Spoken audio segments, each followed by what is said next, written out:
हरे कृष्णा श्रील प्रभुपाद की जय।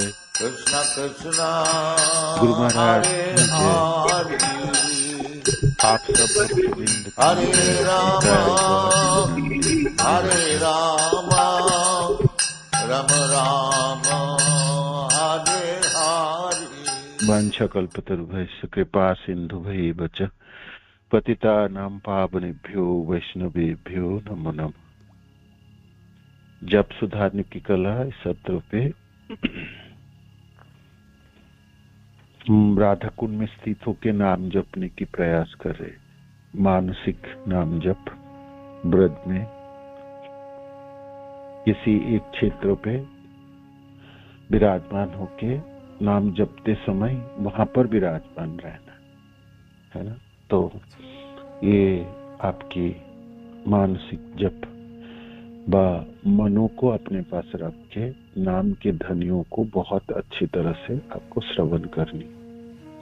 हरे कृष्ण कृष्ण कृष्ण हरे हरे, हरे राम राम राम हरे हरे, हरे कृष्ण कृष्ण कृष्ण हरे हरे, हरे राम राम राम हरे हरे, हरे कृष्ण कृष्ण कृष्ण हरे हरे, हरे राम राम हरे हरे।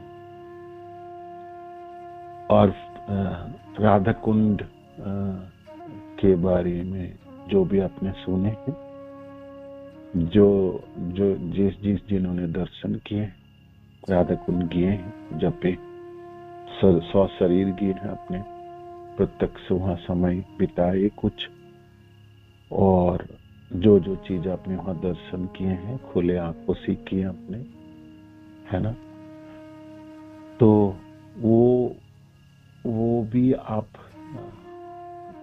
अनुभव कर पा रहे हैं, उसको भी आप देख पा रहे हैं ना। वो तो है ही है आपके। उसके अलावा श्री गोविंद लीलामृत में जो राधा कुंड की वर्णन है, तो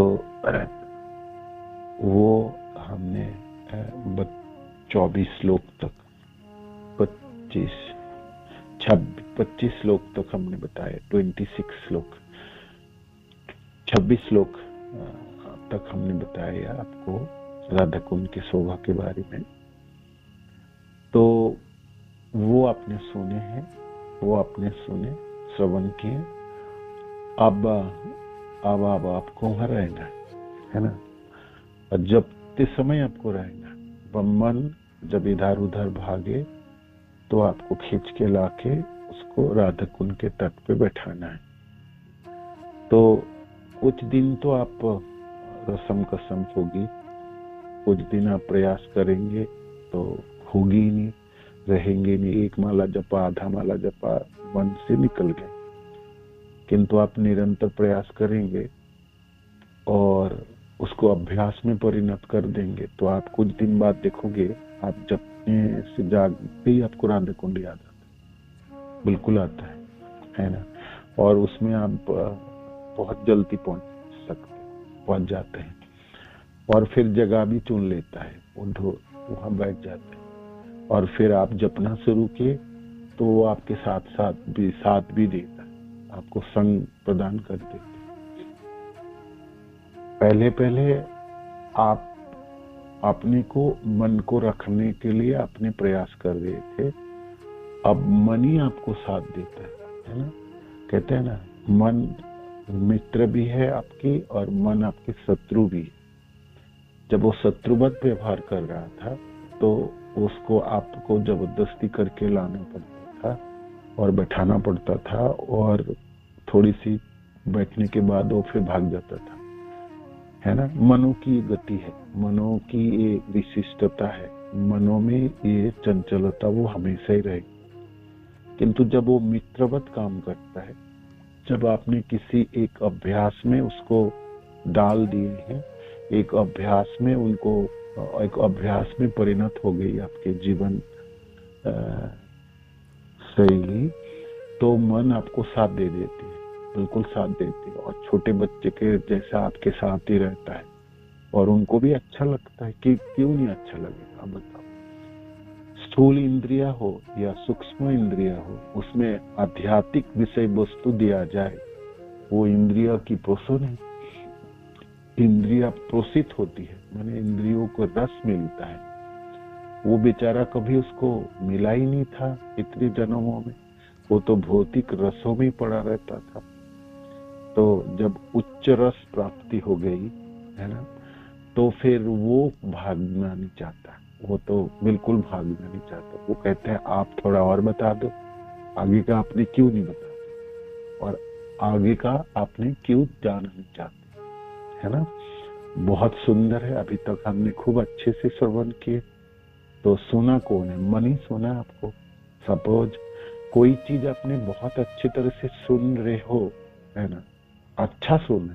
कोई कभी कभी कहते हैं ना हम लोग, ये क्लास बहुत अच्छी तरह से मैंने सुना, मेरा सुनने से मेरा मन भर गया, है ना, या बहुत अच्छा लगा, आनंद आ गई, आनंद आ गई, ऐसा हम बोलते हैं।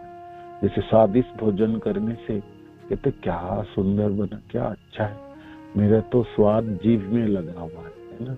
तो वो उसको आपको याद रहता है। आपको बहुत जबरदस्ती नहीं करनी पड़ती। तो मन साथ में है, तो विषय वस्तु आध्यात्मिक है। धनी नाम की धनी गोलोक की है, नामामृत है, वो अमृत प्रदान कराता है। और हे अमृत से बनी हुई है, ये अमृत से बना हुआ है ना। अमृत जो समुद्र मंथन में अमृत है, वो तो आयु बढ़ाने वाला है। नामों की जो अमृत है, नामामृत है, वो आयु बढ़ाने वाला नहीं, आपको पूरे जीवन को अमृत से भरने वाला है ना। तो गोलोक की मीठी रस है ना, तो वो प्राप्ति होता है। तो मन को अच्छा लगता है, मन क्यों नहीं रहेगा, मन रह जाएंगे, बिल्कुल मन रहता है। मन आपको शत्रुवत नहीं काम करता, मन मित्रवत काम करता है, बिल्कुल काम करता है। तो जब मन आपके साथ रहने लगे, आपको खुद ही पता चलता है, आपको अनुभव होता है जी, ये तो रहता है, आप ये तो बिल्कुल रह जाता है ना। तो आप दोनों ही एक साथ बैठ रहे हो, माने जीव जो है, जो मैं हूं, मैं तो हूं ही हूं, बैठे रहो, मेरा मन भी मेरे साथ। मन आपके साथ हो गया ना, तो फिर सूक्ष्म इंद्रियों की जो राज्य है, जो सूक्ष्म शरीर कहलाता है, बाकी 3 इंद्रियां आगे की, इनके मनों की बस है। मन की जैसे मन तो छोटे हायरार्की में ना, नीचे वाले स्तर में है, वो एक क्लरिकल पोजीशन है उसकी, उसके ऊपर बॉस लोग हैं बड़े बड़े सब। मन बुद्धि, उसके ऊपर बुद्धि के ऊपर अहंकार, जो जीव के अपने निजी अहंकार है, जो निजी पहचान, निजी गुणावली, और चित्त भूमि, चित्तपट, आपके हृदय जिसको कहलाते, 3 बिग बॉस है ना। और ये छोटा सा काम करने वाला बेचारा क्लार्क आदमी है, वो अब वो शांत हो गया, उन्होंने शुरुआत कर दी।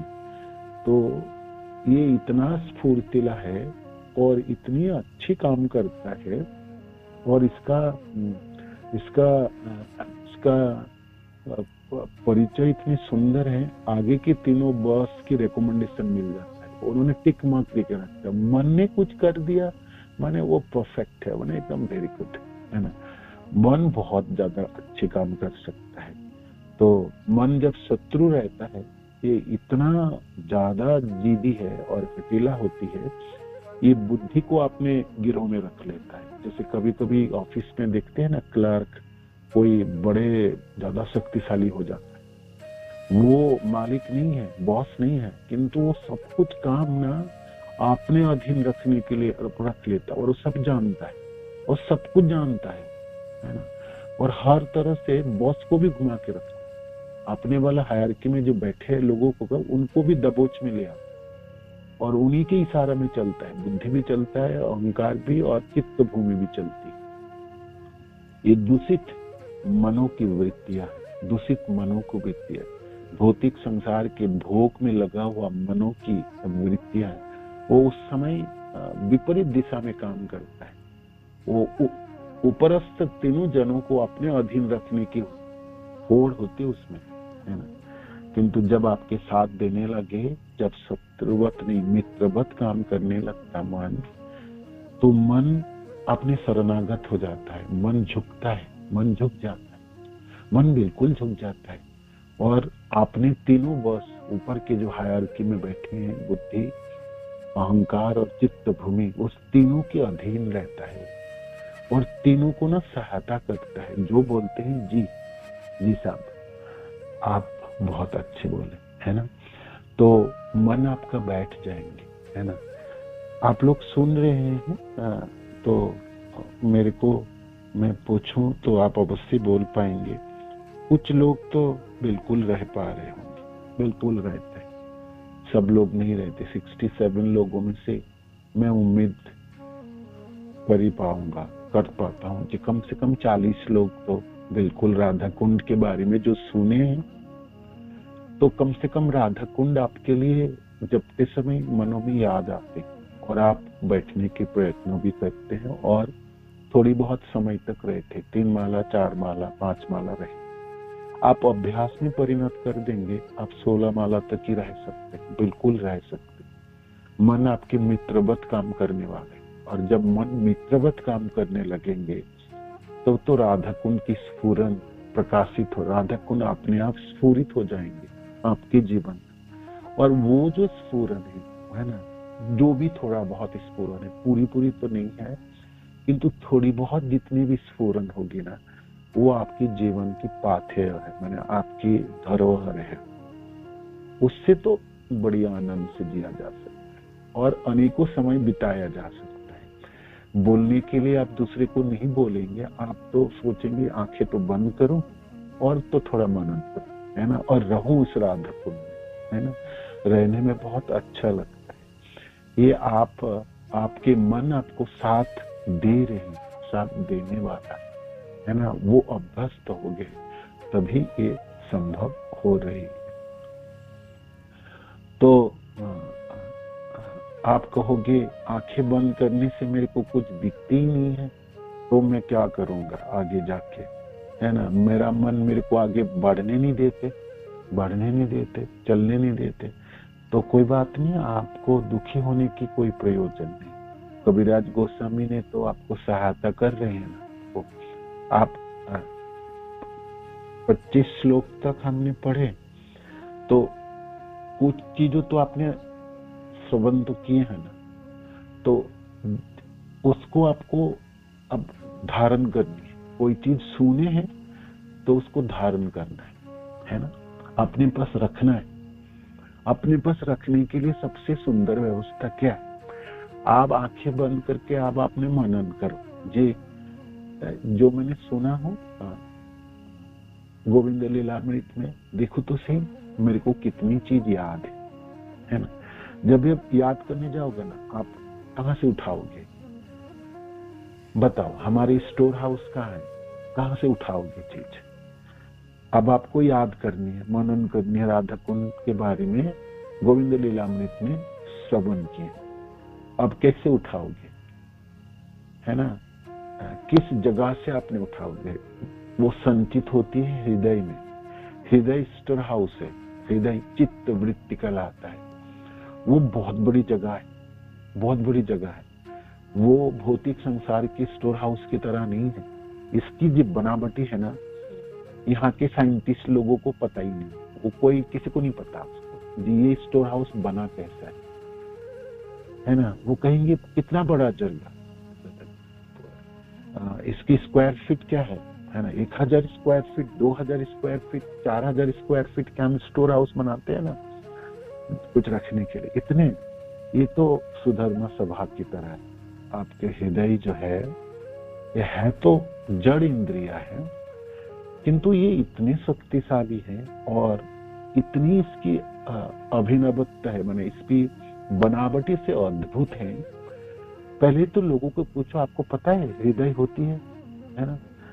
हमारे एक हृदय एक सूक्ष्म इंद्रिया, बहुत को तो पता भी नहीं जे वो एक आपकी इंद्रिया भी है ना। कहते हैं हाँ, लोग बोलते तो है हृदय से बोलो जी, हृदय में भावना उत्पन्न होती, किंतु कहाँ होता पता नहीं। कोई कोई तो कहता है हृदय तो माथे पे होती है, कोई कहता है गले पे होती है, कोई कहता है हृदय तो हृदय पे होती है, जो हार्ट कहलाते हैं, लूप 4 भाग है, वो हृदय है, वो आपके हार्ट है, वो आपके 4 प्रोकोष्ठ है और छोटा सा है उसकी। आप डॉक्टर को पूछोगे, किसी जो कार्डियोलॉजिस्ट को बोलो, पूछोगे ना, आप बताओ तो हृदय कैसा देखने में, वो बता देंगे आपको। और जो लोग बायोलॉजी के स्टूडेंट्स है, वो लोग पढ़े भी है, हृदय 4 भाग हैं, है ना, 2 नीचे 2 ऊपर, और ब्लड सर्कुलेशन कराते हैं, उसमें हेल्प करता है। और जब जीवन शुरू होती है तब चलना शुरू करता है, और जब शरीर छोड़ेंगे तब उसका बंद हो गया। ऐसे अद्भुत यंत्र है, अद्भुत भगवान ने ऐसे अद्भुत बना के दिए हैं। जो पुत्र ये तो चलेगी तो जीवित रहेगा। जिस दिन ये बंद होगी उस दिन तेरे कोई शरीर छोड़ के दूसरे में स्थानांतरित होनी पड़ेगी। किंतु हमने सोचे भी है कभी, जिस हृदय पे उठने वाली भावना इतनी छोटी जगह में इतनी सारी चीज कैसे रह सकता है। हृदय एक सूक्ष्म इंद्रिया है, चित्त वृत्ति जिसको कहलाता है, वो आपकी स्टोर हाउस है। आपको कुछ चीज रखना है ना, बहुत सुंदर चीज रखना है, तो आपको हृदय पे रखना है ना। जिभार अग्रते चले, हृदय होइते बोले, शब्द रूपे नाचे अनुक्षण। गोड़िया कंठहार के वो लाइन आपने सुने, हमने कंठस्थ भी किए, गुरुदेव ने बुक्स में डाले हैं, तो याद कर ले सकते, हम कंठस्थ करके रखे। जिभार अग्रते चले, समझ तो आ गया। हमने जब हम नाम जपते हैं, हरे कृष्ण कृष्ण कृष्ण हरे हरे, हरे राम राम राम हरे हरे, ये जिह्वा अग्रते चले, ये तो समझ आ गया। जिह्वा से जिह्वा उच्चारण करते हैं तो जिह्वा अग्रते चले, जिह्वा के ऊपर ही चलता है। हृदय होइते बोले, अब हृदय से बोलता है ना, आपकी स्टोर हाउस, आपकी वो जगह जहां से ये बोलना शुरू करता है। गुंजन कहलाता है इसको स्फुरन कहलाता है इसको। जिस दिन हृदय से बोलना शुरू हो गई तो उस दिन आपके नामों में मिठास उत्पन्न होती है ना, और रस प्राप्ति होती है। रसमयी जप कहलाता है, रसाल जप। जपों में भी अनेक नाम है, अनेक नाम है। आप जप के ऊपर कोई भी बुक्स पढ़ेंगे ना, कोई भी आप उठा लीजिए, आपको रसमयी जपों की बारे में वर्णन है, पूरी चैप्टर है। तो आप सोचोगे ये रसाल जप की बात क्या है, ये रस कहाँ से आने वाला। ये जिस दिन हृदय हुई तो बोले, हृदय से आएंगे धनी, जीवा से तो आप चलाओगे उसको, किंतु उठेगी हृदय से धनी, है ना। वो आपके रसमयी बात, रसाल, है ना, जप कहलाता है। हृदय से बोलना हो। हृदय तथा चित्त वृत्ति, ये जो सूक्ष्म इंद्रिया, ये अद्भुत इसकी बनावट, कैसे बना है किसी को नहीं, किस तरह से कार्य चलता है, कैसे संचय करता है, वो नहीं पता, है ना। जितने भौतिक कलमस वो भी इसी हृदय में जमा रहता है ना। स्टोर हाउस पूरा जमा रहा है गलत चीजों में, तो खाली करनी पड़ेंगे।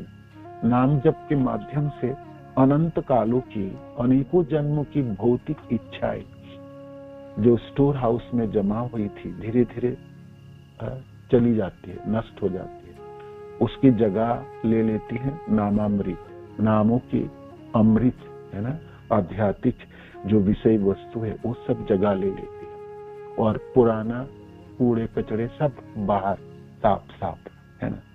ये बहुत बड़ी जगह है, अनेकों जन्मों की कूड़ा कचड़ा सब इकट्ठा रखा है, जिसको प्रारब्ध कहलाता है। प्रारब्ध जिसको बीज में पड़ा है, बीज में पड़ेगी कहाँ, बीज रखोगे तो कहीं किसी एक जगह में तो रहेगी, रहती है हृदय पे, चित्त भूमि पे रहता है, चित्त पट पे रहता है ना।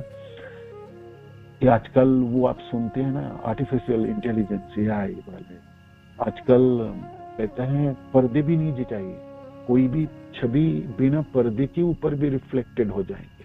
आप हाथों की इशारा करोगे, चौकोर बनाओगे, उसमें आपने पूरे भावना आ सकता है, ऐसे बनने वाला आप देखोगे।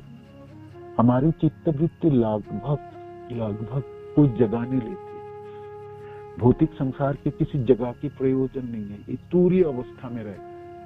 4th डायमेंशनल, जो लोग मैथमेटिक्स की, हम लोग लेंथ, ब्रेथ एंड हाइट के बारे में जानते हैं, लंबाई चौड़ाई और उसके ऊंचाई होती है। किंतु एक अवस्था होती है, एक fourth dimension, this is called तूर्य अवस्था, है ना। फोर्थ, फिफ्थ, सिक्स डायमेंशन की बात आती है। किसी भी मैथ में बच्चे को पूछोगे ना, आपको पता है, वो लोग बोले हाँ मैंने तो पढ़ा, है ना। ये फोर्थ, फिफ्थ, सिक्स डायमेंशन के रखने वाला जगह ऐसा भी होती है। भौतिक संसार में नहीं है तो नहीं है, तो नहीं है। भौतिक संसार में सब कुछ नहीं है जी, ये आध्यात्मिक स्तरों की बात है, आध्यात्मिक जगतों की है। तो इसके लिए उनको ना बहुत स्क्वायर फीट में जगह नहीं चाहिए। वो आपकी जगह ऊंचाई में नहीं, तूर्य अवस्था में रहते हैं। तूर्य अवस्था ऊपर की तरफ बढ़ सकता है, चारों तरफ बढ़ सकता है। तो उसके अनेकों स्क्वायर फीट की जगह है, बहुत बड़ी जगह है। एक जन्म की नहीं, करोड़ों जन्मों की बीजों को धारण करने की सामर्थ्यता है इस इंद्रियों में। अब इसी इंद्रियों के प्रयोग अपने नाम जपने में लगाए, है ना। हृदय हुई तो बोले, हृदय से उठाओगे नामों की ध्वनि को, तब आपको जगाने वाला कोई जरूरत नहीं। 4 बजे उठाने वाले की कोई प्रयोजन नहीं होगी। आप सोचोगे मैं तो जपना, मेरे को तो जपना, मेरे को तो जपना।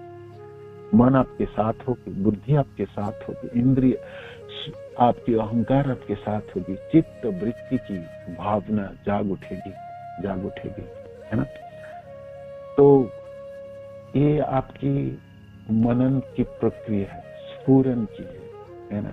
आप चित्त तक पहुंचाओगे, वहां पर स्टोर करोगे, है ना, तभी वो याद रहेगी आपके पास, बिल्कुल याद रहेगी।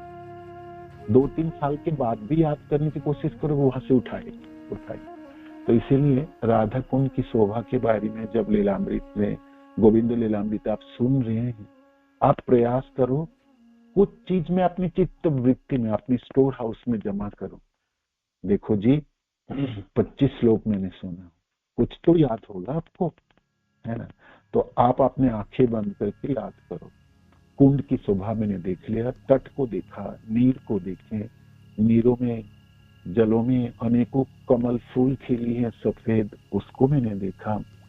हवा बहती है तो कमलों के फूलों में, है ना, वो पत्ते, कमल पूरा खिली हुई ना, पत्ते हिलती है। तो पूरे कुंड जैसे क्षीर समुद्र की तरह लगता है, बहुत बड़ी है, सरोवर है। तो समय तो 5 मिनट हमारे पास है, आपको ले चलते हैं, ठीक है। तो आगे कविराज गोस्वामी कहते हैं, देखो जी, श्याम सुंदर की चरणों से उद्भूत, है ना, चरणों से, कृष्ण पादाब्ज जन्मना, कृष्ण पाद अब्ज जन्मना। श्याम सुंदर की चरण कमलों की तरह है, तो उस कमल से उगने वाली उनकी कुंड श्याम कुंड।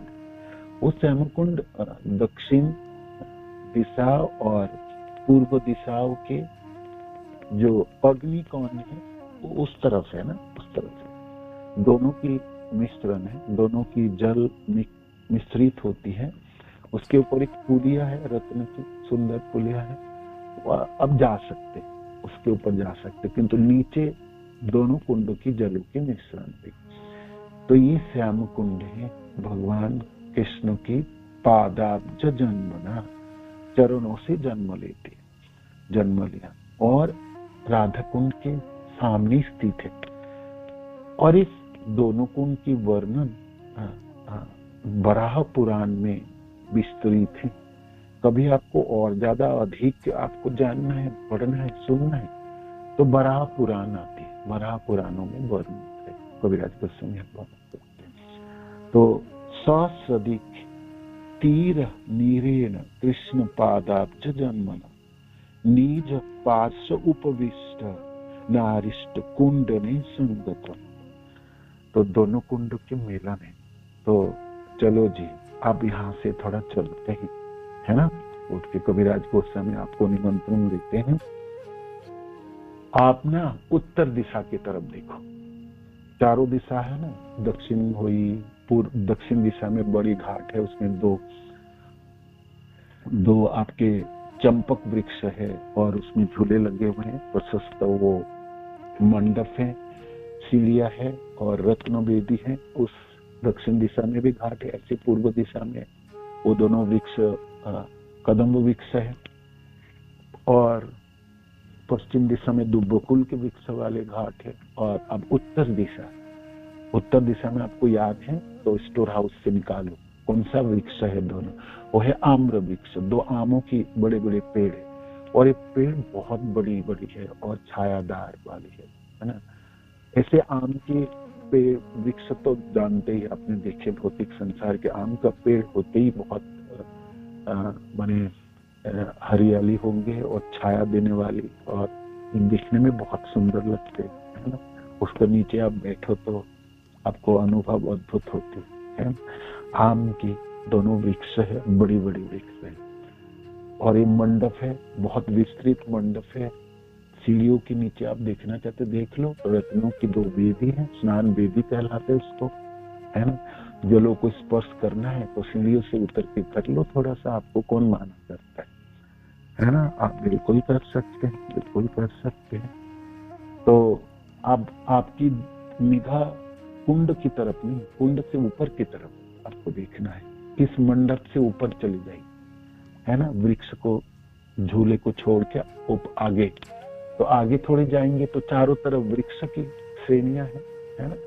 राधा कुंड की चारों तरफ वृक्ष जैसे ऐसे ऐसे लगा हुआ है, जिन्होंने भी लगाया इसको, जिन्होंने भी बना के दिए, इतनी सुंदर है ना। थोड़ी सी आपको लगता है जैसे किसी ने बेड़ा बनाया, चारों बेड़ है ना, जैसे हमने लकड़ियों को या बांस को बेड़ बनाते हैं किसी सरोवर के चारों तरफ पशुओं से बचाने के लिए, और जिससे कोई प्रवेश ना कर पाए। ऐसे सुंदर सुंदर वृक्ष है, फलों की वृक्ष से चारों तरफ घिरे हुए रात को। आपने इस बाउंड्री को भी, इस बेड़ा को भी अतिक्रम करके थोड़ा ऊपर चढ़े, आप चढ़े। अब कविराज गोस्वामी कहते हैं अब आपने देखने शुरू कर, देखो पश्चिम और उत्तर दिशा के कोने से शुरू करके उत्तर दिशा और पूर्व दिशाओं की कोने तक पहुंच जाओ, और बहुत विस्तृत जगह है, बहुत बड़ी जगह है। आपने राधा कुंड को देखे, अभी जाके राधा कुंड को आप देखोगे, आप कहोगे प्रभु जी वो तो छोटा सा जगह है, 1 2 3 4 5 ज्यादा से ज्यादा 8 घर है, जो परिक्रमा मार्ग है उत्तर दिशा की तरफ है ना। आप उस तरफ आप जब आते हैं, छोटी परिक्रमा देना शुरू करते तो कितना ज्यादा घर, ज्यादा से ज्यादा 10-12 घर उत्तर दिशा में, नहीं 10-12 घर नहीं, बहुत ही बड़ी वस्तुस्थ है। राधा कुंड के तट बहुत ही बड़ी तट है। उत्तर दिशा, हर दिशा की तटी बहुत लंबी विस्तृत है ना। आप इस राधा कुंड के साथ उस राधा कुंड को मिलाने के प्रयास करोगे, थोड़ी सी माइंड से हाथ में आएंगे, कोई बात नहीं, आपने आंखें तो बंद है, हृदय में पहुंचाना है। बहुत बड़ी जगह जब बोल रहे हैं कविराज गोस्वामी, तो बहुत बड़ी जगह है, विस्तृत है, और कहते हैं चलो वहां निगाह फैलाओ। तो अब आप उस राधा कुंड के तीर के उत्तर दिक से प्रारंभ कर वायु कुंड पर्यंत श्री ललिता जी, विशाखा, चित्रलेखा जी, इंदुलेखा, चंपकलता, रंग देवी, तुंग विद्या एवं सुदेवी, ये सखियां है राधा रानी के, 8 सखियां हैं। प्रियतम सखियों की अपने नाम से बने हुए कुंज समूह है। आपको नेम प्लेट पढ़ना है तो पढ़ ही लो, आप पढ़ सकते हो जी, क्यों नहीं पढ़ सकते। कविराज गोस्वामी कहते हैं आपने अपने नाम से पढ़ा, तो आप पूछोगे ना कौन सा किसकी कुंज है, नाम लिखा हुआ है, आप देख लो, पढ़, ललिता कुंज है ना, उसके एक नाम है, बहुत सुंदर नाम है ललिता कुंज की।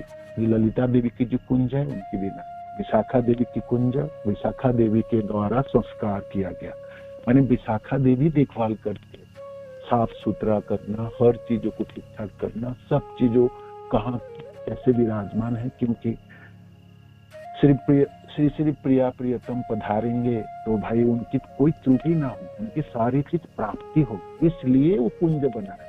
आप ऐसा मत सोचिए जी विशाखा जी ने अपने लिए कुंज बनाए तो अपने लिए बनाए, नहीं, एक कुंज की वो मालकिन तो है, वो सिर्फ देखभाल करती है, सफाई कराना, हर चीजों को व्यवस्थित करना, इसको संस्कार कहलाता है ना। तो इसीलिए की थी जैसे जुगलजड़ी यहाँ पर आके आनंद अनुभव कर पाए, अपनी लीला संपादन कर पाए मध्यान्ह लीलाओं के समय, है ना। तो इसलिए तो अष्ट सखियों के कुंज इस उत्तर दिशाओं के तट पे हैं। राधा कुंड के उत्तर दिशाओं के तट पे उस पश्चिम दिशाओं और उत्तर दिशा के कोने से शुरू करके उस कोना तक है। अब आप देखो, मैं आपको समझाता हूँ एक चीज, थोड़ा सा ध्यान से सुनो। देखो जी, भौतिक संसार के होने के नाते हम लंबाई जानते हैं, लंबाई से। देखो जी, एक घर है, एक कुंज, दो कुंज, तीन कुंज, चार कुंज, सात कुंज, पूरे लंबे श्रेणी से होगा तो हमारे लिए समझ में बड़े आसान होती है। आप समझो, ऐसा समझो, पहले ऐसा समझो, एक के बाद एक के बाद एक के 7 कुंज, समझ पाए? समझना आसान है, लेंथ में समझना आसान, चौड़ाई भी होगी, कुंज चौड़ाई में भी होगी भाई, बड़े बड़े कुंज हैं तो उसकी चौड़ाई होगी, वो भी समझ में आपको, ब्रेथ आपकी समझ में आ गई, लंबाई चौड़ाई समझ में आ गई, ऊंचाई भी समझ में आ गई, आपकी ऊंचाई समझ में आ गई, कितनी हाइट की होगी, 6 feet, 8 feet, 10 feet, 12 feet height है, 2 मंजिला, 3 मंजिला, 4 मंजिला कुंज, वो समझ में आता है, वो समझ में आ गई। अब आपको 4th डायमेंशन जो पूरी अवस्था है वो समझ में नहीं आएगी आपको, किंतु कविराज गोस्वामी आप भौतिक संसार के कुंजों की नहीं वर्णन करेंगे, वो तो रंग देवी की गोद पे कस्तूरी मंजरी है, वो तो गोलोक के हैं भाई, वो आपने वर्णन करते समय आपके भौतिक संसार के डायमेंशन में क्यों बांध जाएंगे। अब उन्होंने कहते हैं, सुनिए लाइन, वो कहते हैं ये जो कुंज है ना, आठों के आठों कुंज, ये अष्टदल कमल है ना, कमल आप जानते, कमलों की पंखड़ियां होती है, 8 पंखड़ियां वाली कमल, 16 पंखड़ियां वाली कमल, है ना। तो अष्ट कमल दलों की समान है, ऐसी विराजमान है, एक एक करके लाइनों में विराजमान नहीं है, 8 पंखड़ियों की तरह है। आपको थोड़ा भारी पड़ रहा है जी, उत्तर दिशा तो लंबाई में मैं पकड़ लूं तो ठीक है, चौड़ाई भी समझ में आता है, ऊंचाई समझ में, ये गोलाकार कैसे रह सकता है, तो फिर दिशा कैसे हुई, है ना, गोलाकार हो गई तो ये ठीक ना हो, किंतु ऐसा ही है। तुरीय अवस्था जहां तक समझ पा रहे हो आप समझ लो, आंखें बंद करके राधा रानी से कृपा याचना करो, गुरु महाराज से करो, श्रील प्रभुपाद से करिए, भक्तजनों से करिए। जे मेरे को ना 4th डायमेंशन, मेरे को ये समझ में नहीं आता तुरीय अवस्था क्या है, तो कुंज की जो जगह है वो मैं समझना चाहता हूँ। तो कविराज गोस्वामी कहते हैं आप एक एक करके गिनो, ललिता जी की कुंज, विशाखा जी की, चित्रलेखा जी की, इंदुलेखा जी की, है ना, और चंपकलता, रंग देवी, तुंग विद्या और सुदेवी जी की कुंज है, किंतु कुंज लाइनों में नहीं है, कुंज अष्टदल कमल की फूलों की पंखड़ियों की तरह चारों तरफ फैला हुआ है, और ये तुरीय अवस्था 4th डायमेंशन में है ना। मेरे को भी समझ में नहीं आता, मैं आपको बोल रहा हूं, मैं सिर्फ गोविंद लीलामृत के शब्दों को पढ़ के सुना रहा हूं, सचमुच मैं आंखें बंद करके उत्तर दिशा में समझ में आया वो मैं धारण कर लूंगा, मनन कर लूंगा, किंतु इस उत्तर दिशा में 8 कुंज की विराजमान गोलाकार है, तो फिर दिशाओं के एक कोनों से दूसरे कोनों तो कैसे जाता है, ऐसा वर्णन कविराज गोस्वामी ने किया। एक छोर से दूसरे छोर तक आप देखोगे तो 8 के 8 कुंज है। मेरे लिए एक एक करके समझना सहज था, छोड़ भी समझ में आए, किंतु गोलाकार अष्ट कमलों की पंखड़ियों के ऊपर विराजमान दिखने में ऐसा लगता, माने ऊपर से आपने विमानों से चढ़ के आप देखोगे राधा कुंड की कैसी शोभा है, तो ऐसे दिखती है, ऐसा दिखती है, ऐसा दिखती है। चलो जी, आप थोड़ा सा सोचिए, मनन कीजिए, देखने की प्रयास कीजिए, है ना, थोड़ा सा लालसा तो जगाइए, जे सचमुच कैसे स्थापित हुई।